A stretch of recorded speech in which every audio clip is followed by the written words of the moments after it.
大家看过《飞屋环游记》吗？封面上就是气球载着小木屋飞走。那么你知道里面用了多少个气球吗？根据电影官方透露，气球数量为20622个。如果现实生活当中真的能做到，恐怕可以去申请吉尼斯世界纪录了。那在我小的时候，对于气球可以说是喜欢的不得了。我相信你们应该也一样，因为没有人会认为气球能够对小孩子或者正常成年人造成伤害。但其实不管是在历史上，还是近几年，由气球引发的事故已经不计其数。本来都是开开心心的事情，没想到最后事与愿违，造成了无法收拾的局面。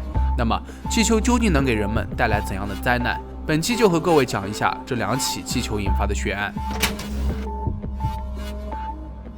在上世纪80年代，美国经济持续稳定增长，形势大好。United Way 是当时美国最大的公共捐款非营利组织，眼看着倍速增长的经济，于是决定在1986年，位于俄亥俄州的 United Way 克利夫兰分会打算举办一场慈善活动，筹集善款。同时也将克利夫兰打造成美国的新兴城市之一。为了搞点宣传噱头，他们讨论出了一个完美方案，那就是在筹款活动开始后，向天空释放150万个气球。是的，没错，不是150个，而是150万个。这场面得有多壮观啊！到时候全城的居民和媒体都会被吸引过来，轻轻松松的就能搞个全国的头版头条。自从敲定这个方案之后，该组织在各大媒体造势，声称活动当天会挑战吉尼斯世界纪录，希望大家都能来见证。而另一方面的准备工作也如火如荼地进行着。工作人员在克利夫兰公共广场的西南角设置了一个矩形结构来容纳气球，长76米，宽46米，高度大约有3层楼这么高，上面覆盖着一层编织网状的材料。光是这样的前期准备工作就花费了将近6个月的时间，所有的人都认为这个计划非常的完美。随着克利夫兰气球节的逼近，超过2500名的学生志愿者开始完成这最后一道任务，那就是打气球。他们用氦气填充气球，虽然一个个手指都因为绑气球都缠上了绷带，但他们依然热情高涨。很快，在几个小时之后，150万个气球就被一一摆放在了巨大的网下。当地媒体也都蜂拥而至，早早的来到了活动现场踩点，采访组织者、工作人员和志愿者。每个人都满怀欢喜，期待着放气球的日子。最初主办方的想法是，当氦气球升到空中，有一部分会慢慢漏气，随后掉落，还有一部分则是越飞越高。气球飞到空气稀薄的地方会越长越大，随后自行爆炸落到地上。反正不管是哪种情况，都不会发生什么危险的事情，最多就是垃圾问题吧。不过气球会飞到各个地方，想必垃圾也不会集中到某个地点，所以组织者可以说是毫无顾虑。1986年的9月27日，激动人心的时刻要到来了。克利夫兰市中心挤满了观众，人头攒动，大家都想见证一下吉尼斯世界纪录的产生。此时的筹款金额也蹭的往上涨，眼看着熙熙攘攘的街道上，主办方迟迟不舍得放气球，就怕气球飞完了，观众就散了。然而此刻天公不作美，气象台传来消息，一场暴风雨即将来临。主办方进退两难，眼看着乌云一点点的逼近，如果此时大雨倾注，观众肯定会一哄而散，筹款进程也算是结束了，到时候放飞气球的计划也要告吹。所以主办方决定要赶在暴风雨之前提前释放气球，但可惜一切都为时已晚。下午1点50分，随着3、2、1的倒计时，近150万个气球被释放，从克利夫兰的公共广场升起，观众们纷纷拍照留念。毕竟这是有史以来最大规模的气球释放活动。据官方统计，气球数量为1429643个，打破了1985年的迪士尼乐园30周年之际创下的世界纪录100万个气球。但是事情并没有想象的那么顺利。通常情况下，在室外释放的氦气球确实可以在高空中停留较长的时间，等气球降落到地面上，早就应该没气了。然而这里面有一个非常重要的环节，那就是天气因素。主办方打死也没有想到，由于暴风雨将至，气球与高空当中的冷空气和雨水相撞，直接被打回到了地面。而最关键的是，这些气球没有一个瘪掉，绝大部分都还膨胀着。天降气球这么稀罕的场景，可能这一辈子只能看到一次。于是在城市内有许多司机，要么是被气球挡住了视线，要么因为天降奇观而走了神，没有看路。道路上一瞬间就发生了大大小小的多起车祸，造成了大面积的交通瘫痪。据了解，大约有将近100万个气球又回落到了地面，掉落在了俄亥俄东北部的陆地上，而且还堵塞了河道。不仅如此，气球还落到了飞机场，满地都是，机场也因此被迫停飞半个小时，不得不紧急清理气球。而且大量气球还降落在了俄亥俄州麦蒂纳县的一个牧场上，吓坏了当地的马群，导致了不少马都受伤了。据说还有几匹冠军赛马都受到了惊吓，恐怕之后都不能再参加比赛了，损失惨重。然而这些都还不是最严重的，当天恰好有2名渔民被家人报告失踪，海岸警卫队出动了搜救直升机和船队，但是由于大量的氦气球落在湖面上，不仅阻挡了搜救人员的视野，还让整个湖面寸步难行，简直是大海捞针。搜救人员根本无法进入到水中寻找失踪者。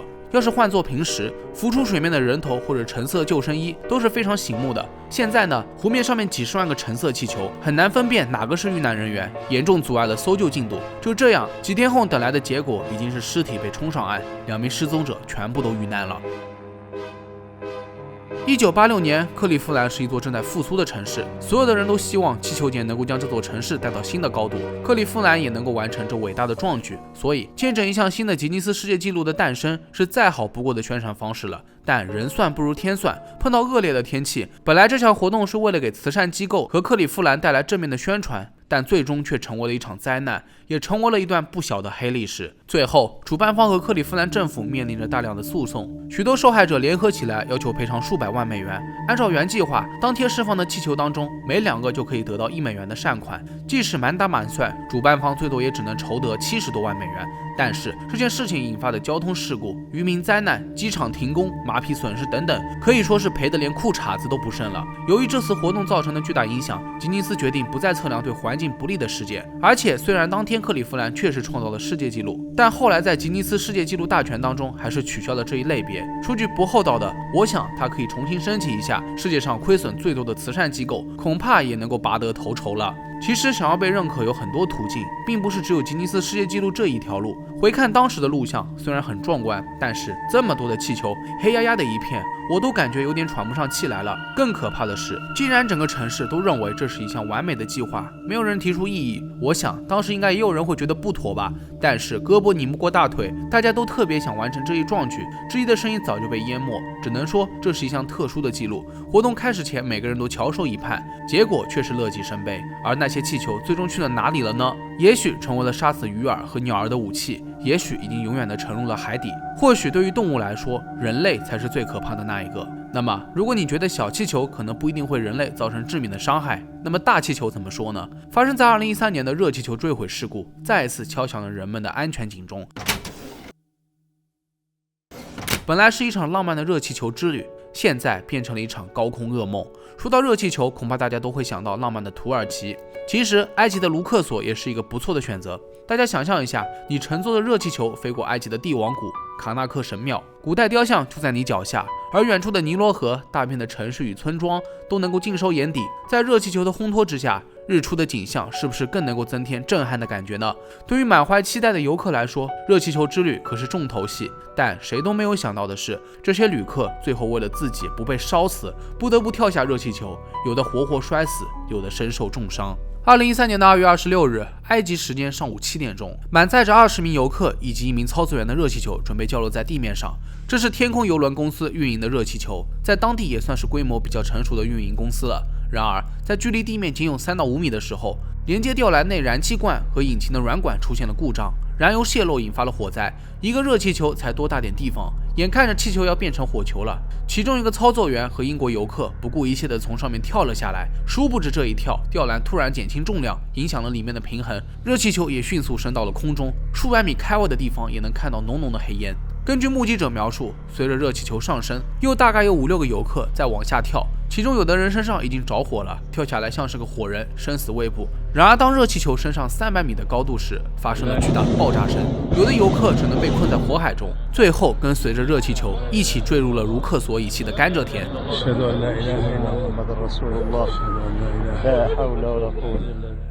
起初，幸存者有3名，分别是气球操作员和2名英国游客，其中1名英国游客在手术当中去世，另外2名幸存者全身有70%的烧伤，剩下的18名游客则当场死亡，其中包括了9名中国人、4名日本人、1名英国人、2名法国人、1名匈牙利人，还有1名埃及导游。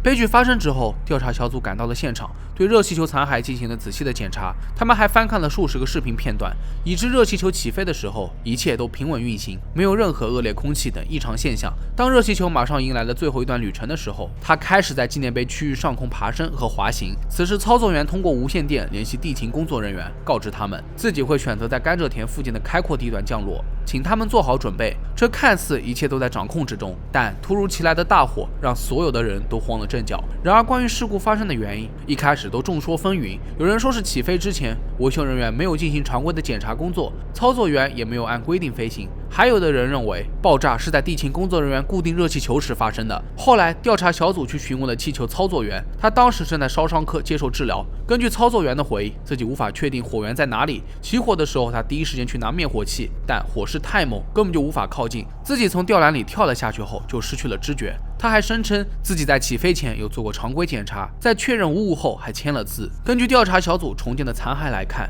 该燃料管道的软管产自2005年，已经饱经风霜。这种使用寿命和条件无疑增加了软管断裂的风险。在2014年的1月7日，埃及民航局公布了最终报告，将该事故归咎于连接气球燃烧器的燃料管道泄露。大火严重烧伤了操作员，导致他从吊篮里跳了下来，而一部分地勤工作人员跑去给操作员灭火，随手将地线松开，使得热气球没能留在地面附近。最终，燃烧的热气球又迅速上升，失控，直到爆炸。不过，这一报告并没有让所有人感到满意。许多民众坚信，起飞前工作人员并没有进行必要的检查工作，即使是有，也是敷衍了事。他们还表示，起火后操作员应该立即关闭燃气阀，想办法扑灭大火，而不是自己先逃生，留下毫无经验的游客。这是造成悲剧的一大原因。只可惜，灾难已经不可避免地发生了。我们只能说，这一行业的安全标准实在是太低，或者说根本就没有人在认真按照规定操作热气球。但是，为了敲响这个行业的警钟，竟然白白牺牲了19条生命，付出的代价也实在是太大了。那么回顾这些年，热气球的事故也都没停过，咱们也不用再往前追溯了，肯定还有一大堆。即使是停飞、赔偿、重新培训和惩罚，也没能给这个行业敲响警钟。到底是力度不够，还是标准太低？恐怕都占了。可能大家都抱着一丝侥幸，总觉得不会有这么倒霉。反正撑死胆大的，吓死胆小的。你不飞，有的是愿意飞的人，谁还会和钱过不去呢？所以在这之前的那些事故，都只是一些小小的意外。但是，一旦习惯了敷衍了事，要想重视起来，只会难上加难。一个普通的气球，没有人会认为它会伤害到人类，但是如果足够多、足够大，最后都会产生不良的后果，遭殃的反而是人类自己。所以没事千万别作妖，好好活着不好吗？